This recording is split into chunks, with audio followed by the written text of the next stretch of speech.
Good morning everyone. तो आज हम डिस्कस करेंगे अपना लास्ट यूनिट का लास्ट सब यूनिट। ये आपकी लास्ट क्लास होने वाली है, इसके बाद कोई सब यूनिट कोई भी नहीं है। आपका जो सिलेबस है वो कंप्लीट होने जा रहा है।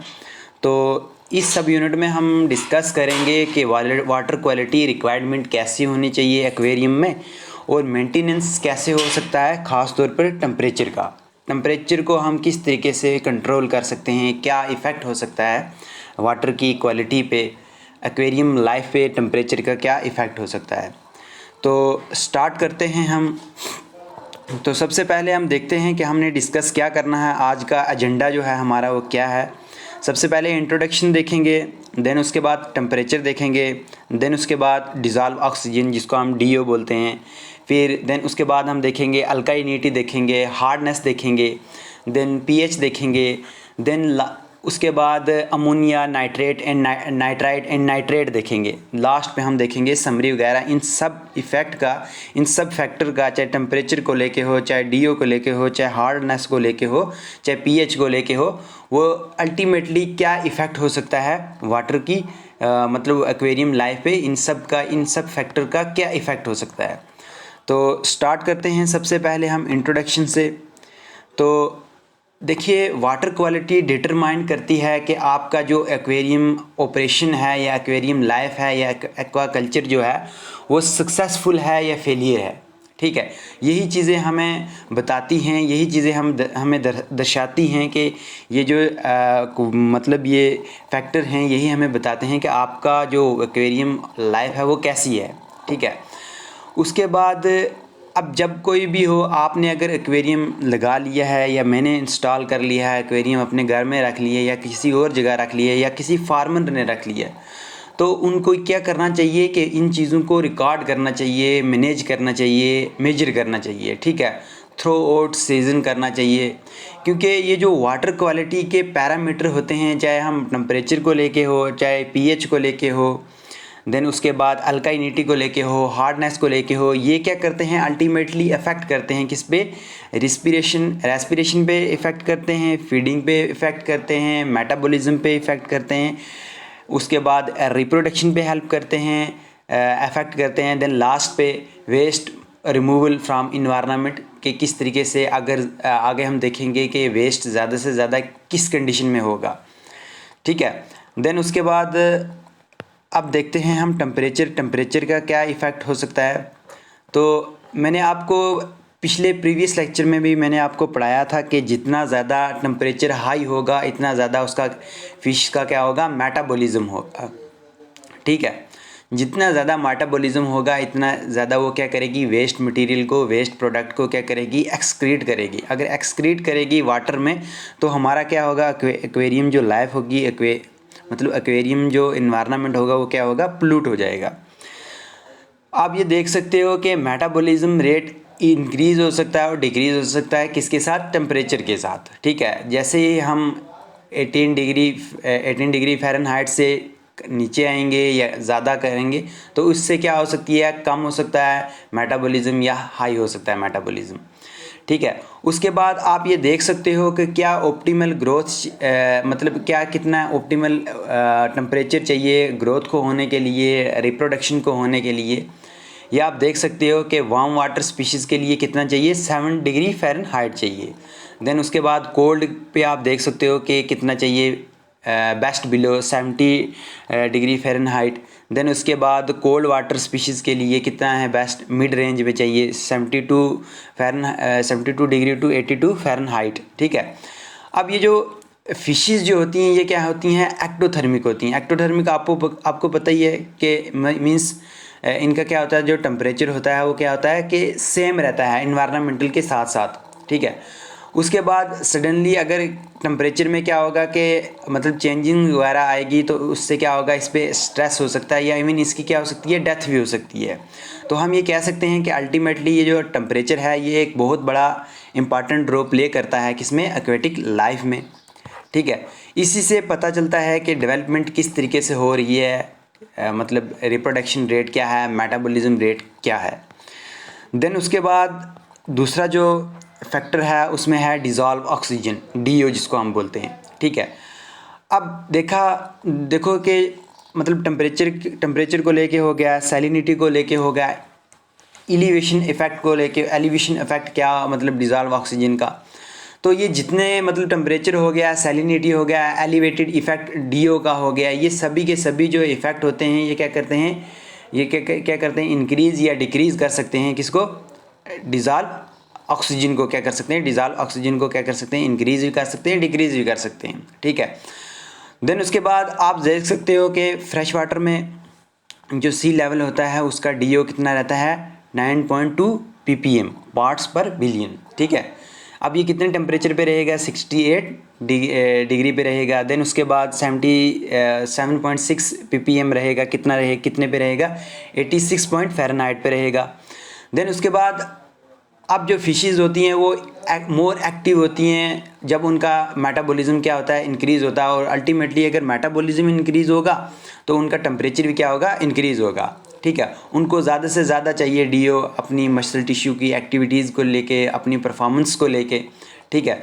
उसके बाद अब एक समय ऐसा भी आएगा, एक टाइम ऐसा भी आएगा कि जब डीओ का लेवल बिल्कुल क्या कर जाएगा, डिक्रीज़ कर जाएगा। उस समय क्या चाहिए कि मतलब जो मिनिमम टॉलरेंस है वो क्या हो जाएगी, वो भी मतलब कम हो जाएगी। आपने ये देखा होगा कि शेल्फर्ड लॉ, ये शेल्फर्ड लॉ के बारे में आपने सुना होगा कि ये हमें बताता है कि एक भी मतलब एक जो एनिमल होता है उसको कितना चाहिए, मिनिमम मतलब टेम्परेचर कितना चाहिए या मैक्सिमम टेम्परेचर कितना चाहिए, मतलब ये रेंज पे डिपेंड करता है कि मतलब कुछ ऑर्गेनिज्म जो होते हैं उनको कम टेम्परेचर चाहिए ज़िंदा रहने के लिए, कुछ को क्या चाहिए, ज़्यादा चाहिए। ठीक है। तो इस हिसाब से ये जो फिशेज़ होती हैं ये भी अपने आप को क्या करती हैं, एडजस्ट करती हैं अपनी टेम्परेचर को लेके, अपनी मेटाबॉलिज्म को लेके, अपनी डीओ को लेके। ठीक है। उसके बाद आप ये नीचे देख सकते हो, ये कुछ टेबल है, इसमें मैंने ये बताया हुआ है कि किस तरीके से जो सैलिनिटी होती है उसका क्या इफ़ेक्ट होता है, एल्टीट्यूड पे क्या इफ़ेक्ट होता है, टेम्परेचर वेरिएशन किस तरीके से आती है। तो ये आप देख सकते हो, टेम्परेचर को लेके हो, सैलिनिटी को लेके हो, एल्टीट्यूड को लेके हो। उसके बाद आप नीचे देख सकते हो कि क्या क्या रेंज चाहिए, कितनी मतलब जो डिज़ॉल्व ऑक्सीजन है कितनी चाहिए और किस समय ये मतलब ज़्यादा चाहिए। अगर मतलब मान लो कि ये अगर हम फर्स्ट केस की बात करते हैं कि 0 से 2 ppm, 0 से 2 ppm देखते हैं हम कि मतलब ये क्या है, शॉर्ट सर्वाइवल है, बट लीथल भी हो सकता है अगर ये ज़्यादा देर तक रहे। लीथल किसके लिए हो सकता है, लार्ज फिशेस के लिए हो सकता है। देन उसके बाद मोस्ट ऑफ द फिशेस जो सर्वाइव करती हैं मतलब जो मतलब 2 से लेके 5 ppm पार्ट्स पर बिलियन, वो क्या करती हैं, सर्वाइव तो करती हैं बट उनका जो ग्रोथ रेट होता है वो क्या हो जाता है, स्लोवर हो जाता है। मतलब धीरे से मतलब उनकी धीरे से क्या हो जाती है, मतलब उनकी ग्रोथ हो जाती है। देन उसके बाद इसमें इस कंडीशन में क्या आ सकता है कि मतलब स्ट्रेसफुल कंडीशन हो सकती है, इरेशन डिवाइस वगैरह की हमें ज़रूरत पड़ सकती है किसको, डीओ को स्टेबल करने के लिए। देन उसके बाद 5 ppm मतलब ये एक सैचुरेशन माना जाता है, डिज़ायर रेंज मानी जाती है किसी भी मतलब फिशेज़ के लिए, चाहे वो छोटी हो या बड़ी हो। देन उसके बाद अब बायोलॉजिकल ऑक्सीजन डिमांड, अगर डीओ कम होगी तो बायोलॉजिकल ऑक्सीजन डिमांड क्या होगी, इंक्रीज़ होगी। ठीक है। कोई भी माइक्रोब्स हो, मतलब बैक्टीरिया हो, फंजाई हो, फाइटोप्लैंक्टन्स हो, जूप्लैंक्टन्स हो, उनकी भी अपनी अपनी रेंज होती है कि वो बायोलॉजिकल ऑक्सीजन डिमांड उनको कितनी चाहिए, उनका डिज़ॉल्व ऑक्सीजन लेवल कितना है। मतलब जब यूँ ही मतलब डिज़ॉल्व ऑक्सीजन कम होगी तो अल्टीमेटली क्या होगा कि बायोलॉजिकल ऑक्सीजन डिमांड क्या होगी, इंक्रीज़ होगी। उनको ज़्यादा से ज़्यादा चाहिए अपनी जो मतलब रेस्पिरेशन हो गया, फोटोसिंथेसिस हो गया, डीकम्पोजिशन एक्टिविटीज़ हो गया बैक्टीरिया या फंजाई की। उसके बाद कुछ ऑर्गेनिज़म ऐसे होते हैं जो नाइट के समय क्या करते हैं, रेस्पिरेशन करते हैं। तो उनको क्या चाहिए कि अल्टीमेटली एक ऑप्टिमम रेंज में क्या चाहिए, ऑक्सीजन चाहिए। तो जब हमारी डिज़ॉल्व ऑक्सीजन कम होगी तो उनकी क्या होगी, बायोलॉजिकल ऑक्सीजन डिमांड क्या होगी जाएगी, इंक्रीज़ हो जाएगी। ठीक है। देन उसके बाद अल्काइनिटी का क्या इफ़ेक्ट हो सकता है या हार्डनेस का क्या इफ़ेक्ट हो सकता है वाटर पे। तो ये जो अल्काइनिटी और हार्डनेस है ये क्या है, एक सिमिलर पैरामीटर है। मतलब आप देखोगे कि अल्काइनिटी इंक्रीज़ होगी तो उससे क्या इफ़ेक्ट होगा हार्डनेस पे, अगर हार्डनेस इंक्रीज़ होगी तो अल्काइनिटी पे क्या इफ़ेक्ट होगा। तो ये मतलब माना जाता है कि जो हाइड्रोजन आयन है ये क्या कर सकता है, मतलब क्या कर सकता है, ये इंक्रीज़ भी कर सकता है, डिक्रीज़ भी कर सकता है किसी भी वाटर की अल्काइनिटी को, या जब हम देखते हैं कि न्यूट्रलाइज हो जाता है कि पीएच कितनी हो गई है, 7 हो गई है। देन उसके बाद हम देख सकते हैं कि जो कुछ आयंस होते हैं वो क्या करते हैं, जैसे कार्बोनेट हो गया, बाइकार्बोनेट हो गया, हम हाइड्रो ऑक्साइड हो गया, तो वो क्या करते हैं, ये वो भी क्या करते हैं, इफ़ेक्ट करते हैं अल्काइनिटी पे, क्या करते हैं, इफ़ेक्ट करते हैं। देन उसके बाद अब इनको क्या चाहिए कि इन इन सभी आयंस की भी क्या चाहिए, एक ऑप्टिमम रेंज चाहिए फ़िश को ग्रोथ होने के लिए, एक्वेटिक लाइफ को लिए लेके। अब ये जो आयंस होते हैं ये क्या काम करते हैं, ये मतलब जो एक्वेरियम लाइफ होती है उसमें क्या करते हैं, बफर सिस्टम का काम करते हैं। तो देन उसके बाद लास्ट पे हम देखते हैं कि अल्काइनिटी को मतलब किस तरीके से हम क्या कर सकते हैं, मतलब कौन कौन से ऐसे आयंस चाहिए जो क्या कर सकते हैं कि अल्काइनिटी को क्या कर सकते हैं, नॉर्मल कर सकते हैं। तो ये आप देख सकते हो डाइवैलेंट आयन हो गया, जैसे कैल्शियम, मैग्नीशियम, सोडियम हो गया, इनको ये तो चाहिए क्योंकि अल्टीमेटली यही ग्रोथ में हेल्प करते हैं। तो हम इनको क्या कर सकते हैं कि मतलब अल्टीमेटली अगर कहीं मतलब किसी एक्वेटिक लाइफ में या एक्वेटिक मतलब एक्वेरियम में कम हो गए तो हम क्या कर सकते हैं, अल्टीमेटली आर्टिफिशियल भी इनको क्या कर सकते हैं, डाल सकते हैं।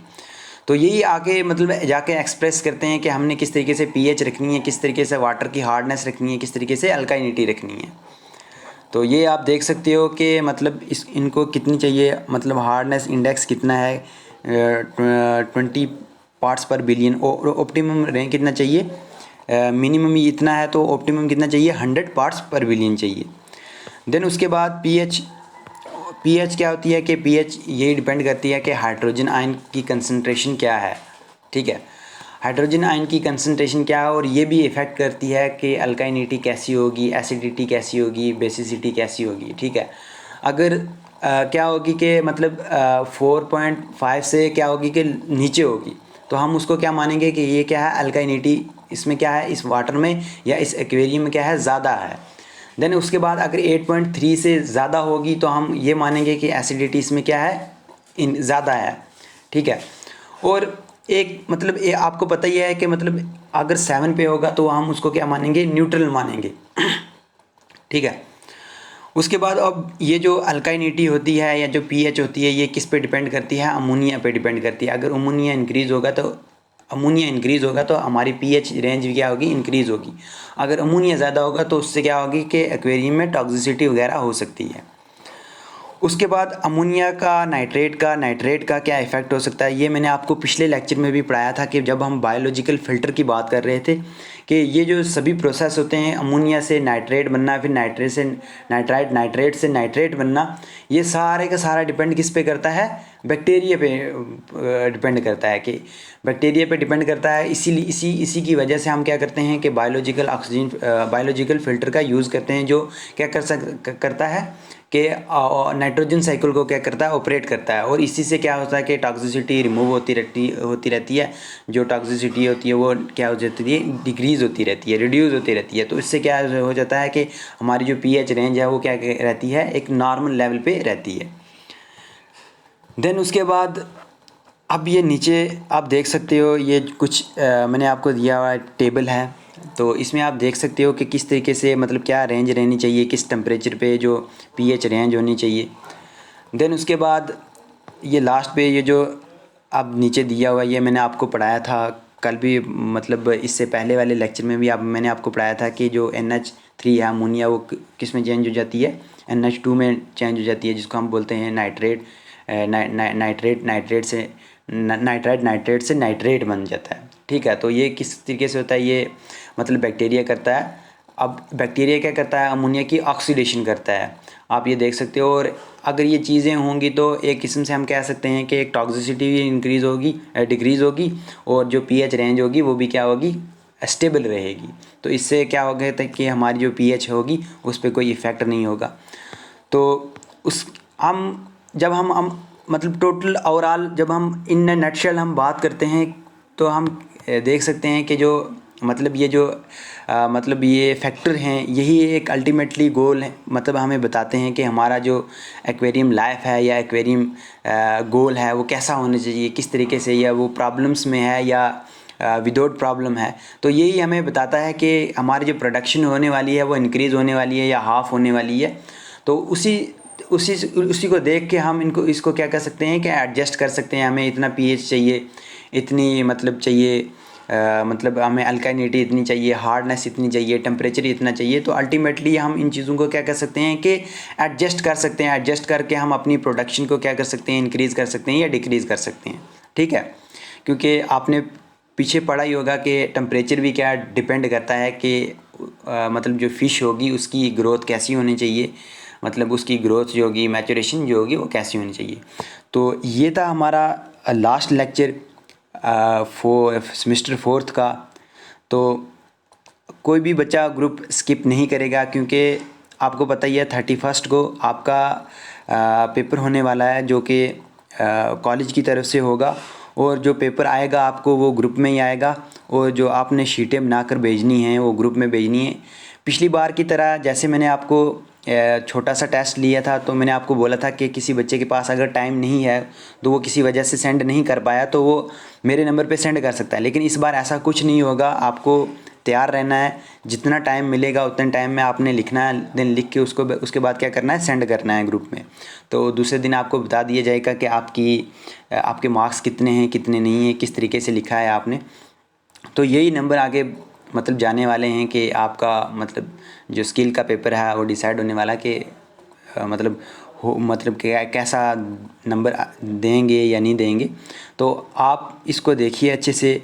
कल से हम क्या करेंगे, रिवीजन स्टार्ट करेंगे एक एक लेक्चर की। तो आप ग्रुप के साथ बने रहिए, पूरी वीडियो देखा करें, पूरी पीडीएफ देखा करें। कहीं किसी चीज़ की अगर समझ ना चले तो आप मेरे से पूछ सकते हो। किसी चीज़ की प्रॉब्लम हो, अगर कोई चीज़ चाहिए आपको, कोई मटेरियल चाहिए, तो मेरे पास अवेलेबल है, आप किसी भी समय मांग सकते हो मेरे से।